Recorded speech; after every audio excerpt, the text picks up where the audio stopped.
നമ്മളെ കഴിഞ്ഞ വീഡിയോയിൽ നമ്മൾ കഥ കേട്ട് കഴിഞ്ഞപ്പോൾ നിങ്ങൾക്ക് മനസ്സിലായ കാര്യങ്ങൾ എന്തൊക്കെയാണെന്നുള്ളത് ഒന്ന് കമന്റ് ബോക്സിൽ ഇടാനായിട്ട് മറന്നു പോകരുത്. നമ്മുടെ കഴിഞ്ഞ വീഡിയോയിൽ നമ്മൾ ഡിഡ് എങ്ങനെയാണ് ഉപയോഗിക്കുക എന്നുള്ളത് നമ്മൾ പഠിച്ചു കഴിഞ്ഞു അല്ലെ. നമ്മൾ എങ്ങനെയാണ് ക്വസ്റ്റ്യൻ ചോദിക്കേണ്ടത് എന്നുള്ള കാര്യങ്ങളൊക്കെ. അപ്പൊ കഥകളിൽ എപ്പോഴും ഇങ്ങനെ തന്നെയാണ്, ഒരുപാട് നല്ല നല്ല കോൺവെർസേഷൻസ് ഉണ്ടാവും. ഈ കോൺവെർസേഷനിലൂടെ നമുക്ക് ഓട്ടോമാറ്റിക് ആയിട്ട് അറിയാൻ പറ്റും എന്ത് ടൈപ്പ് ഗ്രാമർ ആണ് ഇവിടെ ഉപയോഗിക്കുന്നത്, ഇവിടെ പാസ്റ്റ് ആണോ, പ്രസന്റ് ആണോ, ഫ്യൂച്ചർ ആണോ എന്നുള്ള കാര്യമൊക്കെ നമുക്ക് ഓട്ടോമാറ്റിക് ആയിട്ട് അറിയാനായിട്ട് പറ്റും. അപ്പൊ നിങ്ങൾ എപ്പോഴും കഥകൾ വായിക്കുമ്പോൾ അതിനനുസരിച്ചുള്ള കാര്യങ്ങൾ ഒന്ന് നോട്ട് ഡൗൺ ചെയ്യുകയാണെങ്കിൽ നിങ്ങൾക്ക് കാര്യങ്ങൾ പെട്ടെന്ന് തന്നെ മനസ്സിലാക്കാനായിട്ട് പറ്റും. ഇന്നത്തെ നമ്മുടെ സ്റ്റോറിയാണ് ദി ക്ലെവർ സ്റ്റുഡന്റ്. ഒരു ക്ലെവർ ആയിട്ടുള്ള നല്ല ബുദ്ധിമാനായ ഒരു സ്റ്റുഡന്റിന്റെ സ്റ്റോറിയാണ് നമ്മൾ ഇന്നിവിടെ പറയാനായിട്ട് പോകുന്നത്. In an exam hall A teacher was conducting an exam. അപ്പൊ ഞാൻ ഇവിടെ പറഞ്ഞിരിക്കുന്നത് ശ്രദ്ധിച്ചു നോക്കുക, ഈ സെന്റൻസ് ഒന്ന് ശ്രദ്ധിക്കാം. ഒരു എക്സാം ഹാളിൽ ടീച്ചർ എക്സാം കണ്ടക്ട് ചെയ്യുകയായിരുന്നു.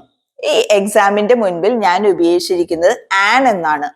എ അല്ല നമ്മൾ അവിടെ ഉപയോഗിക്കേണ്ടത്, ആൻ ആണ്. കാരണം AEIOU എന്നതിന്റെ കൂടെ നമ്മൾ ആൻ ആണ് ഉപയോഗിക്കുക. ഇതിനെ നമ്മൾ വവൽസ് എന്നാണ് പറയുക. അപ്പൊ ഇതിന്റെ മുൻപിൽ നമ്മൾ ഒരു എന്ന് നമുക്ക് ഉപയോഗിക്കണമെങ്കിൽ നമ്മൾ ആൻ ഉപയോഗിക്കണം.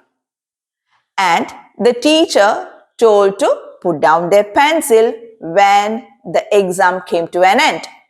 അപ്പോ ഈ എക്സാം കഴിഞ്ഞപ്പോൾ, അതായത് ആ ടൈമിനൊക്കെ കഴിഞ്ഞപ്പോൾ നമ്മുടെ ടീച്ചർ എന്ത് പറഞ്ഞു? അവരുടെ അടുത്ത് താഴെ അവരെഴുതുന്ന സംഭവം, അവര് പെൻസിൽ കൊണ്ടാണ് എഴുതുന്നത്, അത് താഴെ വെക്കാനായിട്ട് പറഞ്ഞു. But one student kept on writing. അപ്പൊ ഒരു സ്റ്റുഡന്റ് എന്തായിരുന്നു? അവൻ ഇങ്ങനെ എഴുതിക്കൊണ്ടേയിരുന്നു. Teacher again asked him to stop the exam. ഇപ്പൊ ടീച്ചർ ഒന്നും കൂടെ എന്ത് ചെയ്തു? അവരുടെ അടുത്ത് പറഞ്ഞു പരീക്ഷ എഴുതുന്നത് നിർത്താനായിട്ട് പറഞ്ഞു. പക്ഷെ അവൻ ചെയ്തോ? But he didn't listen to that. അവൻ അത് എന്ത് ചെയ്തില്ല? ശ്രദ്ധിച്ചതേയില്ല. After 10 minutes he came to the teacher to hand over his paper. അപ്പോ ഒരു 10 മിനിറ്റ് കഴിഞ്ഞപ്പോൾ ഈ ടീച്ചറിന്റെ അടുത്തേക്ക് അവൻ എന്തുമായിട്ട് വന്നു? അവന്റെ പേപ്പറുമായിട്ട് വന്നു. ഇതിനാണ് വന്നത്? അത് ഹാൻഡ് ഓവർ ചെയ്യാനായിട്ട്, അത് കൊടുക്കാനായിട്ട് വന്നു. And he asked the teacher, do you know me, who I am? എന്നിട്ട് ചോദിച്ചു. അവൻ എന്താ ചോദിച്ചത്? നിങ്ങൾക്ക് എന്നെ അറിയാമോ? കാരണം ഇവന് ഉറപ്പായിരുന്നു ഇവന്റെ പേപ്പർ എന്തായാലും ടീച്ചർ വാങ്ങില്ല എന്നുള്ളത് ഉറപ്പായിരുന്നു. അതുകൊണ്ടാണ് അവൻ അങ്ങനെ ചോദിക്കാൻ കാരണം. He asked, do you know me, who I am? അപ്പൊ ചോദിച്ചു, നിങ്ങൾക്ക് എന്നെ അറിയോന്ന് ചോദിച്ചു. The teacher told, no, I don't know and I don't care എന്ന് പറഞ്ഞു. എന്താ പറഞ്ഞത്? എനിക്ക് നിങ്ങളെ അറിയില്ല, ഞാൻ അതിട്ട് കെയർ ചെയ്യണമില്ല എന്ന് പറഞ്ഞു. അപ്പൊ ഡു യു നോ എന്ന് പറയുന്നതിന്റെ അർത്ഥം എന്താണ്? നിങ്ങൾക്ക് അറിയാമോ എന്നുള്ളതാണ്. ഇപ്പോ നമുക്ക് നമ്മളുടെ ശീലങ്ങൾ ഡു വെച്ചിട്ട് ചോദിക്കാം. For example, do you drink water? നിങ്ങൾ വെള്ളം കുടിക്കാറുണ്ടോ?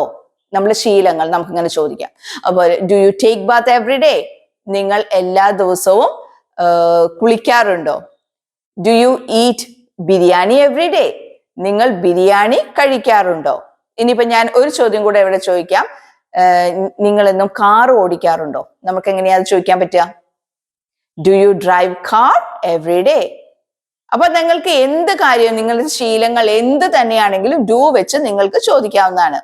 ഓക്കെ, അപ്പൊ ഈ കുട്ടി അത് ചോദിച്ചു കഴിഞ്ഞപ്പോ നമ്മുടെ ടീച്ചർ എന്ത് പറഞ്ഞു? നോ, ഐ ഡോണ്ട് നോ എന്നിട്ട് പറഞ്ഞു ഐ ഡോണ്ട് കെയർ, ഞാനത് കെയർ ചെയ്യുന്നില്ല എന്നും പറഞ്ഞു. Again the boy asked, don't you know who I am? Don't you know who I am. ഇതായത് ഡോണ്ട് യു നോ എന്ന് പറഞ്ഞാൽ നിങ്ങൾക്ക് അറിയില്ലേ എന്നാണ് അവിടെ ചോദിച്ചത്. ഓക്കെ, മറ്റേത് ഡു യു നോ എന്നാണ് നമ്മൾ ചോദിച്ചത്, നിങ്ങൾക്ക് അറിയാമോ എന്ന് ചോദിച്ചു. ഇവിടെ നിങ്ങൾക്ക് അറിയില്ലേ. നമ്മൾ എപ്പോഴും ഡോണ്ട് ഉപയോഗിക്കുമ്പോൾ നമുക്ക് അങ്ങനെ ഉപയോഗിക്കാം കേട്ടോ. നിങ്ങൾക്ക് അറിയില്ലേ, നിങ്ങൾക്ക് ചെയ്യാനായിട്ട് പറ്റില്ലേ എന്നുള്ള കാര്യമൊക്കെ നമുക്ക് ഡോണ്ട് വെച്ചിട്ട് പറയാവുന്നതാണ്. For example, don't you drink water? നിങ്ങൾ വെള്ളം കുടിക്കാറില്ലേ? Okay, don't you eat biryani? നിങ്ങൾ ബിരിയാണി കഴിക്കാറില്ലേ? അപ്പൊ ഇല്ലേ എന്ന് ചോദിക്കണമെങ്കിൽ നിങ്ങൾ അവിടെ ഡോണ്ട് ഉപയോഗിച്ചാൽ മതി. Then the professor told, no, I don't know who you are. എനിക്കറിയില്ല നീ ആരാണെന്ന് എനിക്ക് അറിയില്ല എന്ന് തിരിച്ചു പറഞ്ഞു. Then the student kept his paper into the bundle and shuffled it. അപ്പൊ നമ്മുടെ സ്റ്റുഡന്റ് എന്ത് ചെയ്തു? അവൻ എന്ത് ചെയ്തു?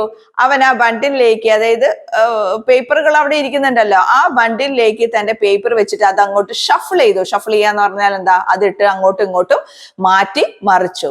And he went off from the room. അത് കഴിഞ്ഞ ശേഷം അവൻ എന്ത് ചെയ്തു? ആ റൂമിൽ നിന്ന് പുറത്തേക്ക് പോയി. അപ്പോ അവൻ വളരെ ക്ലെവർ ആയിട്ടാണ് അവിടെ പെരുമാറിയത്.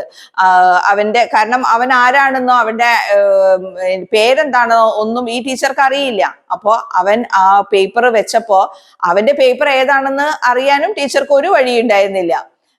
അപ്പോ ആ ഒരു പ്രവൃത്തിയോട് കൂടി അവൻ പുറത്തേക്ക് പോവുകയാണ്. ഈ കഥയിൽ നമുക്ക് അപ്പൊ കുറച്ച് കാര്യങ്ങൾ നമുക്കൊന്ന് റിവൈസ് ചെയ്തൊന്ന് നോക്കാം. നമ്മൾ ഡു വെച്ചിട്ടുള്ള കുറച്ച് കാര്യങ്ങൾ ഇവിടെ നോക്കി, അതേപോലെ തന്നെ ഡോണ്ട് നമ്മൾക്ക് എങ്ങനെ ഉപയോഗിക്കാം എന്നുള്ളത് നോക്കി. അപ്പോ നിങ്ങൾക്ക് ഡെയിലി ശരിക്കും പറഞ്ഞിട്ടുണ്ടെങ്കിൽ ആരോടെങ്കിലും ഇങ്ങനെ ഇംഗ്ലീഷ് പഠിക്കാനായിട്ട്, സംസാരിക്കാനായിട്ട് നിങ്ങൾക്ക് താല്പര്യമുണ്ടെങ്കിൽ ഇങ്ങനെയുള്ള ക്വസ്റ്റ്യൻസ് നിങ്ങൾക്ക് ചോദിക്കാവുന്നതാണ്. ഒന്നില്ലെങ്കിലും ജസ്റ്റ് ഒന്ന് ടൈപ്പ് ചെയ്തൊക്കെ ഒന്ന് നോക്കുക. നിങ്ങൾ വാട്സപ്പിൽ മെസ്സേജ് ചെയ്യുന്ന നേരത്തെ ഒന്ന് ടൈപ്പ് ചെയ്ത് നോക്കുക.